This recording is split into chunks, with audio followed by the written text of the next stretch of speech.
One, two, three, come with me.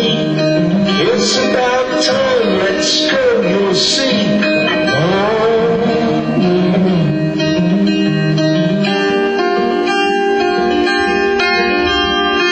Every little bud needs a big seed. Field of flowers needs a bee. Come on.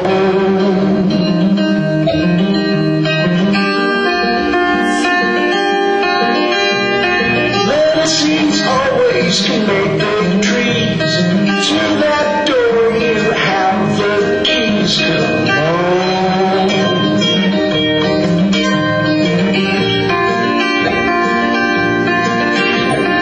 One, two, three, come with me. It's about time, let's go, you'll see. Come on.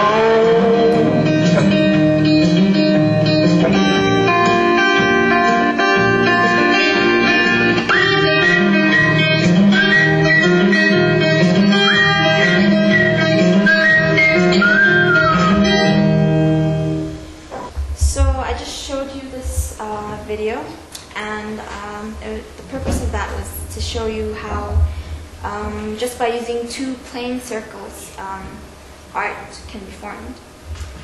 The video was really to demonstrate to you the diversities of art and how it is applied to our daily lives. Be it the small doodles on the side of the paper when you aren't listening to the teacher, or even a permanent tattoo. Nevertheless, my presentation is not about creativity. It's something deeper, much deeper than that. My topic is art.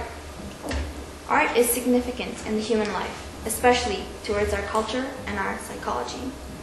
A question that is repeatedly asked is, what is art? We can define this word in so many ways. In my opinion, art is a medium used to transform nothingness into an explanation of one's emotions and perspectives. It is something I can escape to when my life is cluttered with things I wouldn't necessarily wish to think about.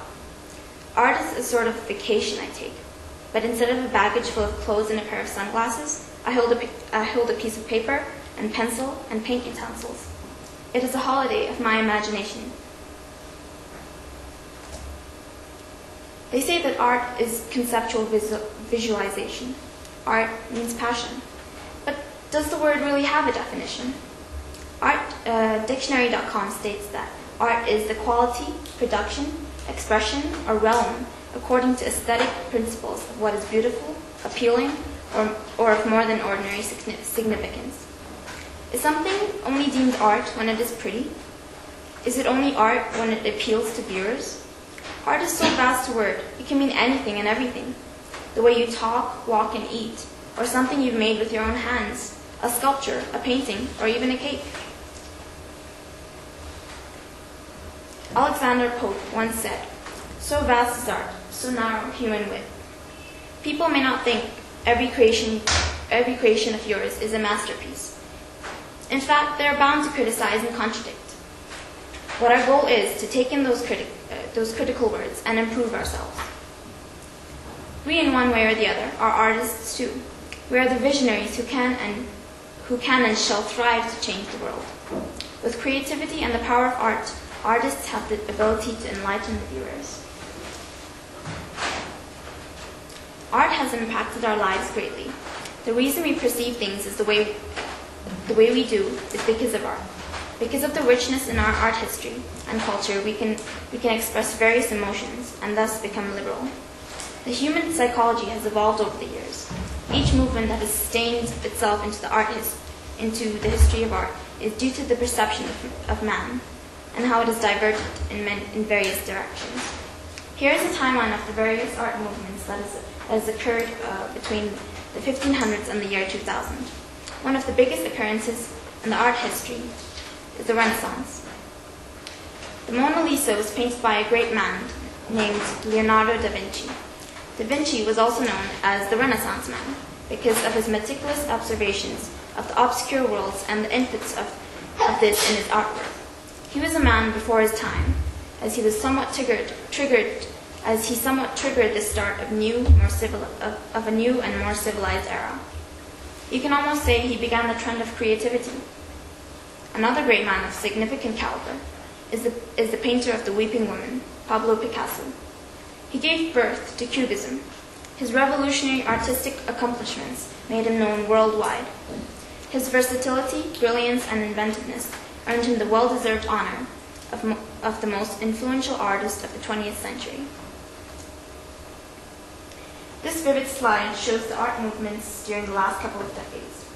The arrows to the pink on the left I feel are most significant for me. Bridget Riley is the leading exponent of the art movement. This phase of art had an objective of playing perpetual games with the viewer and creating the impression of movement on a static canvas. She was a remarkable, innovative woman, whom I am deeply inspired by. The other artist is Andy Warhol. He began the trend of mass-producing images of everyday items like the soup can. He is an artist inspired by the subsequent generations of previous artists, and in turn, he has inspired many. To show the contrast and the change in time, I've picked out a few of the greatest innovative buildings in Spain. Antoni Gaudí was a revolutionary architect, an artist with great persona and an even greater ability to look into the future of architecture. One of his greatest projects was La Sagrada Familia. It is still unfinished, as Gaudí passed away before the completion of this remarkable building.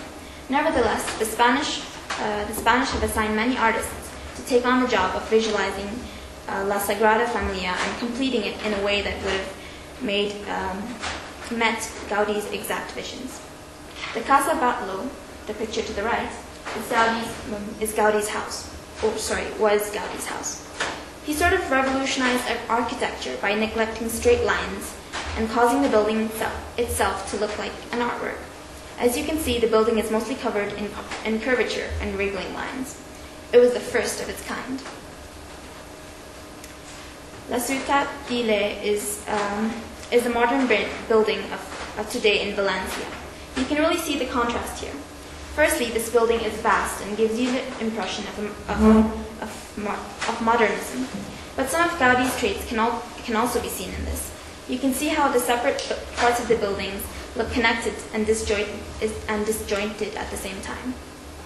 We keep utilizing knowledge from the past and turning it into something new entirely. Gaudí-inspired works affected the perception of architecture globally, and his movement has made significant place not only in the history of architecture, but also the hearts and minds of many of the artists that follow. Paul Cézanne, a great artist who paved the way for Cubism and abstraction, said that all things particular in art are theory developed and applied in contact with nature. Painting is not only to copy the object, it is to seize a harmony between numerous relations. Cézanne created art from memory. He was least worried about the reproduction from the same exact image, and instead would work with his imagination.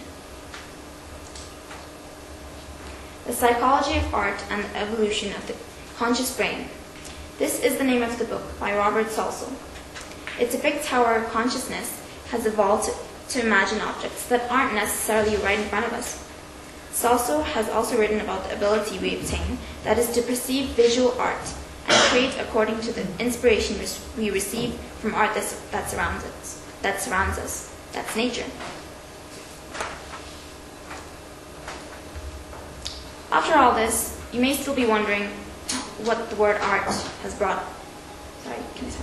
After all this, if you're still wondering what the word art has brought us, then think of it this way. If it weren't for art, well, there wouldn't be anything in this world that would strike or amuse people. It would be dead boring. As a fact, I know that art is a stress reliever. Well, if it isn't a school assignment, that is. Like I said, when I'm stressed or worried, I would take a pencil and paper and just draw to my heart's desire. When people, especially musicians, want to de-stress themselves, they would listen to music and drift off into deep thought. Art is a stimulating factor. If nothing is done now to stimulate the young minds, how can the mind innovate and improve? How are we to rejuvenate and rejoice the current world? There is so much stress being put onto students continuously for the sake of their future. People never take into consideration about the present. We are constantly being jabbed at about the responsibilities we have, and we have and how we have the key to the brighter and more developed future. How can we do this without a basic knowledge of culture, of arts, and look back to, and without having the motivation from artists who have striven to make success?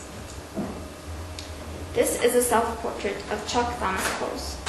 He's an American art painter and photographer who became well known as a photorealist. He made massive-scale portraits that signified another change in the art industry.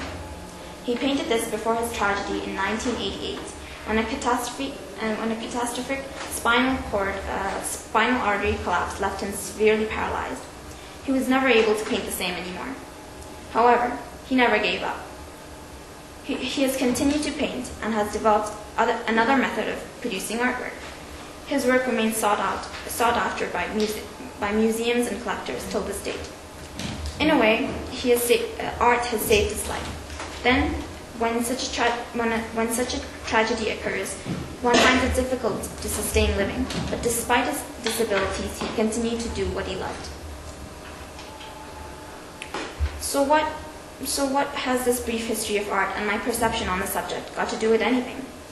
Well, it is the fact that the youth of today has forgotten the purpose of art.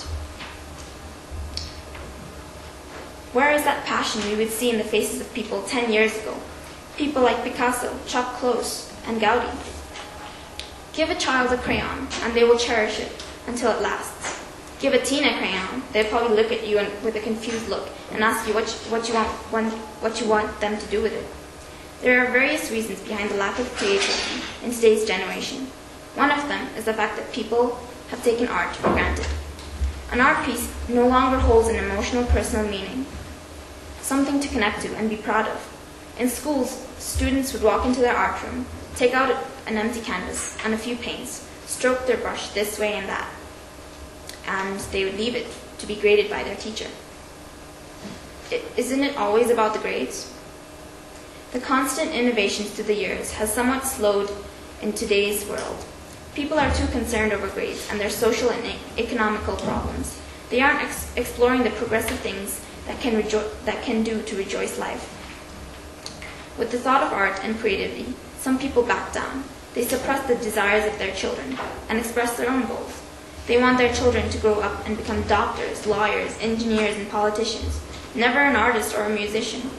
Does the child not have his own rights to live a right to live the way they want to? Art is not only for application in the art room or for obtaining an occupation in that sector. People are missing the whole point of it. When Picasso painted his weeping woman, or when Gaudi showed the blueprints of his ideas to another interesting, innovative building, people must have thought that it was bizarre and rubbish and that it was a waste of time. It was only because of their persistence and love for art that kept them thriving for more. It was because they believed in themselves, believed in the power of art. We humans have the ability to transform nothingness into something meaningful. We can adopt things in the natural world and apply our knowledge or power to practical purposes. Hence, art is and shall continue to be an integral part of growth and innovation and development of the human psychology and intelligence. In a TEDx video I watched, a man named Sir Ken Robinson had said that if you do something you love for 1 hour, it feels like 5 minutes. If you're doing something that doesn't resonate with your spirit, 5 minutes can feel like an hour. So art, after all, is just a word we use to describe something that motivates us and keep us happy. We currently stand at a time where people are experiencing depression, and teenagers are being pressured into thinking about their careers and their future. We need to start thinking about reliving and enjoying life. We need to start being more open-minded. And what lies in the future? What is the next art movement? What I believe our next step is to educate, inspire, and help express art in our generation and the next and the next. Art is a form in which we become liberal. We can express anything and everything. Art is a part of life. There is no point in ignoring it. Art is utmost importance in our human culture, as well as the way we perceive things. Art is life. Life is art.